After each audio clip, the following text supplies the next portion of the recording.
आज से हम लोग भूगोल के विभिन्न टॉपिकों का विस्तृत अध्ययन करेंगे। और ये आपके सामने जो है ये हायर एजुकेशन का सिलेबस है जो 10 पार्ट में डिवाइड है। ये यूजीसी का पुराना सिलेबस है, उसी को इन्होंने जो है यहाँ सिलेबस रख दिया है। तो इसको आधार बना करके हम भूगोल के विभिन्न टॉपिकों का अध्ययन करेंगे एक एक करके क्रमशः। और इसमें 10 यूनिट हैं, तो 10 प्लेलिस्ट हम बना देंगे जिसमें जो है सारे टॉपिक्स कवर हो जाएंगे।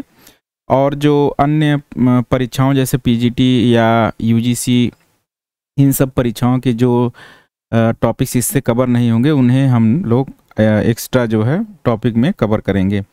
तो आज हम लोग जो है जो ये सिलेबस है जियोमॉर्फोलॉजी का, उसके अनुसार जो है हम लोग शुरुआत करते हैं। फंडामेंटल कॉन्सेप्ट और इंडोजेनेटिक और एक्सोजेनेटिक जो फोर्स है इसको जो है अध्ययन करते हैं। तो इंडोजेनेटिक और एक्सोजेनेटिक मतलब जो अंतर्जात बल है और बहिर्जात बल है, वो जो है अर्थ मूवमेंट को कैसे जो है प्रभावित करता है उसी के बारे में हम अध्ययन करेंगे।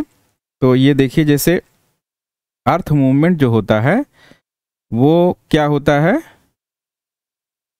तो जो पृथ्वी के सतह पे जो बल लगते हैं वो मुख्यतः जो है कौन कौन से हैं। मतलब अर्थ का जो मूवमेंट होता है या स्थल का जो मूवमेंट होता है तो वो दो बल के कारण होता है, एक अंतर्जात बल होता है और एक बहिर्जात बल होता है। तो जो अंतर्जात बल होता है वो पृथ्वी के अंदर जो रेडियो एक्टिव तत्व पाए जाते हैं, या जो जब पृथ्वी का निर्माण हुआ था तो जो ऊष्मा जो है अंदर जनित हुई थी उसके कारण जो है अंतर्जात बल का निर्माण होता है। तो अंतर्जात बल जो है जब पृथ्वी के अंदर से लगता है तो बाहर विभिन्न स्थल रूपों का निर्माण होता है, और वे स्थल रूप जो है बहिर्जात बल द्वारा जो है वो उसे समाप्त किए जाने की कोशिश किया जाता है, या बहिर्जात बल जो है क्या होता है, समस्थापक बल होता है। तो इसमें हम इसका वर्गीकरण पहले करेंगे और थोड़ा थोड़ा जो है इसके बारे में जानेंगे, और फिर इसी टॉपिक्स को लेकर के पूरा जो है हमारा स्थल मंडल या जियोमॉर्फोलॉजी जो है अंतर्गत जो है समाप्त हो जाएगा। तो सबसे पहले देखते हैं कि स्थल रूप को प्रभावित करने वाले कौन कौन से बल हैं, वो कौन कौन से हो जाएंगे। अंतर्जात बल हो जाएगा और एक बहिर्जात बल हो जाएगा। अब जो है पहले अंतर्जात बल के बारे में देखते हैं। अंतर्जात बल जो है वो दो भागों में उसे बांटा जा सकता है, एक है पटल विरूपणी बल और दूसरा है आकस्मिक अंतर्जात बल। इसे डायस्ट्रॉफिक फोर्स कहते हैं पटल विरूपणी को, और आकस्मिक को सडन इंडोजेनेटिक फोर्स कहते हैं। तो जो डायस्ट्रॉफिक फोर्स होता है या पटल विरूपणी बल होता है वो जो है भी दो भागों में बांटा जा सकता है, एक है महादेश जनक बल और दूसरा है पर्वत निर्माणकारी बल। तो इसमें जो है जो पटल विरूपणी बल है और सडन जो फोर्स है, इसमें अंतर ये होता है कि पटल विरूपणी बल जो है उसकी गति जो है धीमी होती है। तो आप इसे यहाँ अंतर्जात बल को सबसे पहले बांटने के लिए इस आधार पे वर्गीकरण कर सकते हैं कि पहला जो है गति के आधार पर, तो गति के आधार पर क्या हो जाएगा, नंबर 1 हो जाएगा पटल विरूपणी बल, नंबर 2 हो जाएगा सडन। तो सडन जो अंतर्जात बल द्वारा क्या होता है, भूकंप जो है हमें दिखाई देता है और ज्वालामुखी दिखाई देता है। तो दो जो है आकस्मिक अंतर्जात बल हो गया। जैसे भूस्खलन और एवलांस, ये सब भी जो है अंतर्जात बल के अंतर्गत आते हैं। सडन जो होता है ये भी अचानक ही होता है। तो ये सब जो है क्या हो गए, हमारे आकस्मिक अंतर्जात बल हो गए। भूकंप, ज्वालामुखी मेन हो गया, फिर भूस्खलन, एवलांस, ये सब भी जो है अंतर्जात बल के अंतर्गत ही आते हैं। अब पटल विरूपणी बल, जो बल ऐसा है कि जो हम अपने जीवन में उसको देख ही नहीं सकते, क्योंकि इनकी प्रक्रिया जो है कई हजारों वर्षों में जो है चलती है। तो इसमें दो होते हैं, एक महादेश जनक बल और दूसरा पर्वत निर्माणकारी। तो जो महादेश जनक बल होता है या इपीरोजेनिक जो से बल होता है, ये जो है इससे महाद्वीपों का निर्माण होता है। ये जो है बल क्या होता है, महादेश जनक बल जो है वो या तो जो है ऊपर या नीचे, इस तरह जो है इनका संचलन होता है, या तो ऊपर होता है या तो नीचे महादेश जनक बल का। और पर्वत निर्माणकारी बल जो है संचलन जो होता है वो क्षैतिज होता है, क्षैतिज होता है।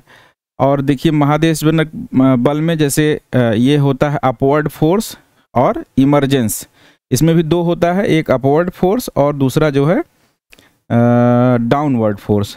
तो इसमें क्या बोलते हैं ऊपरमुखी बल को, जैसे जो है कोई महाद्वीप का भाग है और एक भाग उसके समीप वाले भाग से जो है ऊपर उठ जाता है तो उसे अपवर्ड फोर्स बोलते हैं या निर्गमन बोलते हैं।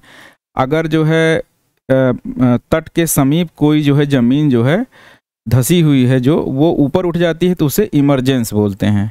जो तट के समीप वाली जो घटना होती है उसे इमरजेंस या निर्गमन बोलते हैं। इसी प्रकार जो तट के समीप जो है जो ज़मीन जो है या भाग स्थल भाग जो है नीचे जो धंस जाता है उसे सबमर्जेंस बोलते हैं, निमज्जन बोलते हैं। और जो है महाद्वीप के बीच में कोई स्थलखंड अपने से जो है नीचे धंस जाता है तो उसे डाउनवर्ड बोलते हैं। तो महादेशजनक बल में दो हो गया, एक जो है अपवर्ड फोर्स हो गया, एक डाउनवर्ड फोर्स हो गया। अब जो हमें मेन जो पढ़ना है सबसे ज़्यादा इम्पोर्टेंट है पर्वत निर्माणकारी बल जो है कौन से होते हैं। ये होता है जो पर्वत जिनसे निर्माण होता है वो दो होता है, एक होता है टेंशन और दूसरा जो है संपीड़न। टेंशन फोर्स कौन कौन से होते हैं, दो होते हैं, एक जैसे क्रैक पड़ता है और दूसरा जो है फॉल्ट बनता है। टेंशन मतलब जैसे ये कोई स्थलखंड है, इसे कोई इस तरफ जो है बल लगता है और इधर बल लगता है, तो ये जो है तनाव का बल हो गया। तो तनाव के बल में क्या होता है, पहले जो है सतह का जो है ये बीच से जो है क्रैक डेवलपमेंट होगा, चटकन होगा जिसे कहते हैं, और उसके बाद अधिक बल लगेगा तो यहाँ पे भ्रंश का निर्माण हो जाएगा। अब ये भ्रंश वाला जो चैप्टर है भ्रंश का अलग से पढ़ेंगे डिटेल में, भ्रंश क्योंकि जो है विस्तृत जो है इसका पार्ट है। भ्रंश और जो है वलन इसको जो है हम अलग से दोनों एक साथ कवर किया जाएगा। अब जब देखिए संपीड़न जो होता है पर्वत निर्माणकारी बल में, एक हो गया तनाव या टेंशन, दूसरा हो गया संपीड़न या कंप्रेशन। तो जो तनाव हो गया विपरीत दिशा में बल लगता है, और संपीड़न जो होता है जैसे ये कोई स्थलखंड है, इनको आपस जो है दबाया जाए इस तरह फोर्स से, तो ये क्या हो जाएगा कंप्रेस हो जाएगा। जब कंप्रेस होगी तो क्या होगा, इसमें वलय होगा या ऐसे हो जाएगा। तो इससे जो है क्या होता है वलित पर्वत का निर्माण होता है।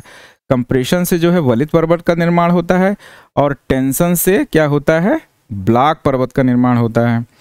तो कंप्रेशन में भी जो है दो होते हैं, एक फोल्ड होता है और एक वार्पिंग होती है, संवलन होता है। वलन और संवलन में अंतर यही है कि जो संवलन है वो बहुत ही विस्तृत क्षेत्र में होता है और जो वलन होता है वो छोटे क्षेत्र में होता है। मतलब वलन का जो विस्तृत भाग होता है उसे बोलते हैं वार्पिंग। वार्पिंग में भी जो है ये होता है कि कुछ क्षेत्र जो है ऊपर उठ जाते हैं तो उसको अप वार्पिंग बोलते हैं, और कुछ क्षेत्र नीचे धंस जाते हैं तो उसे डाउन वार्पिंग बोलते हैं। और वलन उसी का जो है छोटा रूप होता है कि वलन जो है इससे छोटा रूप होता है। तो वलित पर्वत जो है किससे बनते हैं, ये वलन से ही बनते हैं। तो ये जो है मेन जो है अर्थ मूवमेंट का जो है विभाजन हो गया। इससे भी जो है केवल विभाजन से ही प्रश्न पूछ लिए जाते हैं। अब हम बहिर्जात बल देखते हैं। जो अंतर्जात बल द्वारा जो स्थलाकृतियाँ बनती हैं, जैसे पर्वत बन गया और पठार बन गया, कुछ भी जो है बना या जो सतह से जो ऊपर बना उसे जो है समतल करने के लिए बहिर्जात बल या एक्सोजेनेटिक फोर्स जो है काम करते हैं। वो कैसे काम करते हैं, ये ड्यूनिडेशन के अंतर्गत जो है आते हैं। ये होते हैं दो होता है अनच्छादन में, जैसे होता है अपक्षय और अपर्दन, और एक जो है जो मास वेस्टिंग जो होता है या बृहद जो है मलबा का जो है बहाव होता है, उसे भी ये ड्यूनिडेशन में शामिल किया जाता है। एक बार ये क्वेश्चन आया था तो ड्यूनिडेशन में पूछा था, 4 ऑप्शन दिए थे कि ड्यूनिडेशन में कौन सा जो है नहीं है, तो उसमें अपर्दन, अपक्षय और ये बृहद क्षरण या बृहद मलबा का जो है बहाव वो दिया था, और एक दिया था निक्षेपण। तो निक्षेपण जो है ड्यूनिडेशन के अंतर्गत नहीं आता है। अब जो है अपक्षय में भी कई प्रकार के होते हैं, भौतिक अपक्षय, जीव जंतुओं द्वारा अपक्षय, ये सब रासायनिक अपक्षय, ये सब अपक्षय के चैप्टर में हम लोग पढ़ेंगे।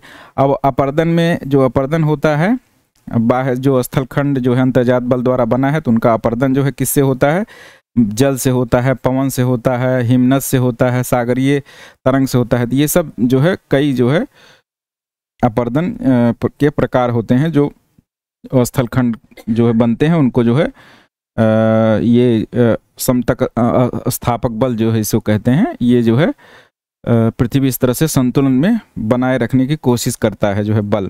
तो ये जो है बहुत सारे बल हो गए। इन्हीं बलों के आधार पर ये जो सारे चैप्टर हैं अगर हम पढ़ लेंगे तो ये हमारा जियोमॉर्फोलॉजी जो है पूरा समाप्त हो जाएगा। तो अब अगले जो है भाग में हम लोग भ्रंश और वलन को जो है पढ़ेंगे। इस वीडियो में अभी इतना ही। हम लोग जो है पूरा ये टॉपिक जो जितने दिए गए हैं ये जियोमॉर्फोलॉजी, जियोग्राफी के जियोमॉर्फोलॉजी, क्लाइमेटोलॉजी और ये सब पूरा ये 10 पार्ट में दिया गया है। तो इसको एक एक टॉपिक करके हम जो है इसे समाप्त करेंगे कार्टोग्राफी तक। तो इसमें केवल जो है वर्ल्ड जियोग्राफी का कुछ चैप्टर छूट जाएगा, वर्ल्ड जियोग्राफी और जो है रीजनल ज्योग्राफी और वर्ल्ड ज्योग्राफी के बाद जो है उसमें जो सोलर सिस्टम ये सब चीज़ इसमें नहीं है टॉपिक में, तो उसको जो है अलग से हो जाएगा। तो लगभग पूरी जो है ज्योग्राफी जो है वर्ल्ड ज्योग्राफी और सोलर सिस्टम इस पढ़ लेंगे तो पूरा हो जाएगा। तो इस वीडियो में इतना ही, फिर अगले वीडियो में फिर हम मिलते हैं।